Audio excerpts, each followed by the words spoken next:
جمہور حضرات اس کے قائل ہیں کہ شب برات کی رات میں عبادت کا ثواب دوسری راتوں سے زیادہ ملتا ہے، اور بعض اس کے قائل ہیں کہ عبادت کی بھی کوئی فضیلت نہیں ہے سرے سے۔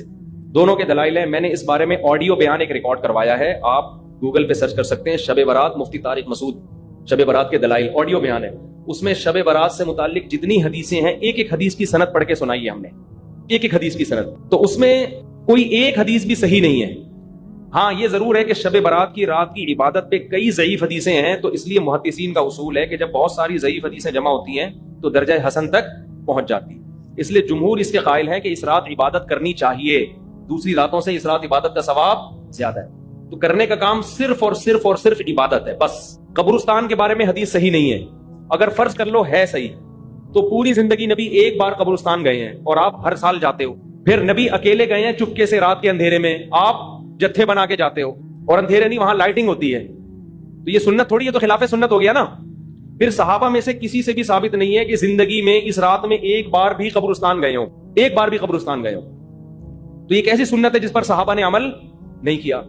نہانا دھونا کسی حدیث سے ثابت نہیں ہے، حلوے مانڈے پٹاخے کسی حدیث سے ثابت نہیں ہے۔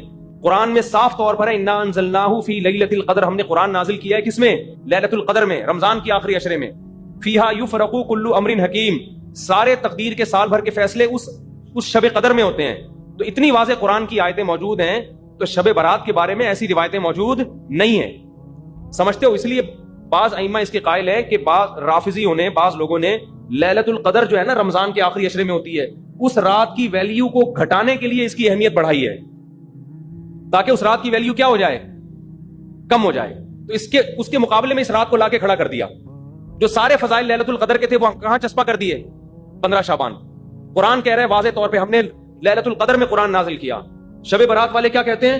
15 شعبان کو نازل کیا، وہ کہتے ہیں اس میں بھی کیا، اس میں بھی کیا، پھر تعویلات کی جاتی ہیں۔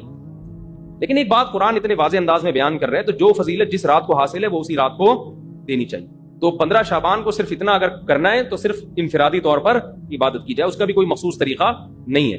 تو باقی یہ قبرستان والی جانے والی بات بھی کمزور ہے، اور اس رات میں فیصلوں والی اور حلوے مانڈے اور تہوار تو رات کو اسلام میں ہوتے ہی نہیں ہے، اسلامی تہوار تو دن میں ہوتے ہیں، خوشی دن میں منائی جاتی ہے۔ اسلام میں راتیں عبادت یا نیند کی ہیں، خوشیوں کی راتیں نہیں ہوتی، چراغا نہیں ہوتا۔ عید الفطر دن میں ہے نا، عید الاضحیٰ بھی کب ہے؟ دن میں ہے۔ جمعے کی نماز بھی کب ہے؟ دن میں ہے، جس میں کراؤڈ ہوتا ہے، جس میں نہا دھو کے ہم آتے ہیں، ساری دن کی اعمال ہیں، یہ رات کے نہیں ہے۔ رات سونے کے لیے ہے، آرام کرنے کے لیے یا عبادت کرنے کے لیے۔ سمجھتے ہو کہ نہیں سمجھتے؟ صلاۃ و تسبیح کی جماعت بھی بدعت ہے، پڑھنی ہے انفرادی طور پہ پڑھیں، ٹھیک ہے؟ جماعت صلاۃ و تسبیح کی جائز نہیں ہے۔